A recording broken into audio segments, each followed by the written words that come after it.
National Assembly Majority Leader Kimani Ichung'wah has hit out at Azimio leader Raila Odinga, terming his rejection of the IEBC Amendment Bill of 2022 as hypocritical. Odinga and his allies have vehemently opposed the bill that guides the composition of the selection panel that will interview and propose new commissioners to the electoral body, alleging that President William Ruto intends to install a Kenya Kwanza-friendly commission. Well, could the bill that was first drafted at the height of the political cooperation deal between Odinga and former President Uhuru Kenyatta now come to haunt the Azimio principle? NTV Sydney Chazima begins our coverage tonight. Yet another political showdown looms over the reconstitution of the Independent Electoral and Boundaries Commission (IEBC), which has been left vacant after the resignation of 4 commissioners and the retirement of 3 others.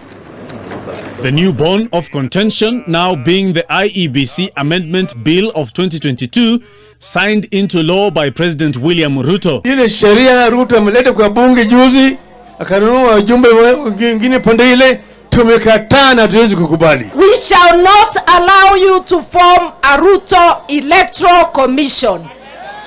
Hata ukijaribu kuchagua, tutaifurusha. National Assembly Majority Leader Kimani Ichung'wah has laughed off the claims, claiming that Odinga was at the center of the formation of that bill. The law in question, the law Raila Odinga purports to be rejecting. He was the architect, he was the author, and almost the drafter. Him and President Uhuru Kenyatta. They are the ones who enacted that law. The IEBC Amendment Bill of 2022 was first declared unconstitutional by Justice Anthony Mrima, who cited that political influence would thrive at the IEBC should the Parliamentary Service Commission be awarded 4 slots to the selection panel. The amended bill, moved by Ichung'wah, reduced the number of slots for the Parliamentary Service Commission to 2. The only thing the current parliament has done is to amend a very small section of that law, which was declared unconstitutional by the courts. That's the only tinkering we did with that law that was enacted under the handshake regime.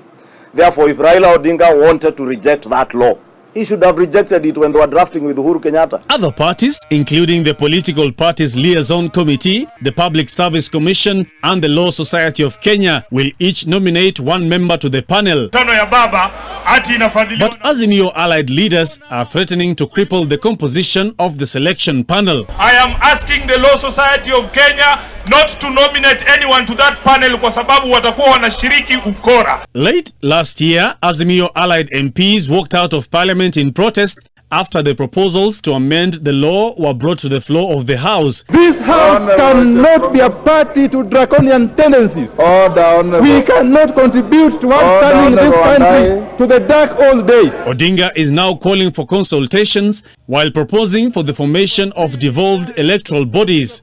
Could this be too little, too late? I don't know how you reject a law that has been assented to. All ODM members of parliament were in the House when the IEBC Amendment Bill was passed by the House. They sat in the Senate when it was passed by the Senate. I do not remember or recall any member of the ODM party objecting to the amendments that were passed either in the National Assembly or in the Senate. Even as the political chatter continues, the bill signed into law by the President on January 23rd is now in force after the 14-day window elapsed, setting in motion the composition of the all-important IEBC selection panel. Sydney Chazima, NTV.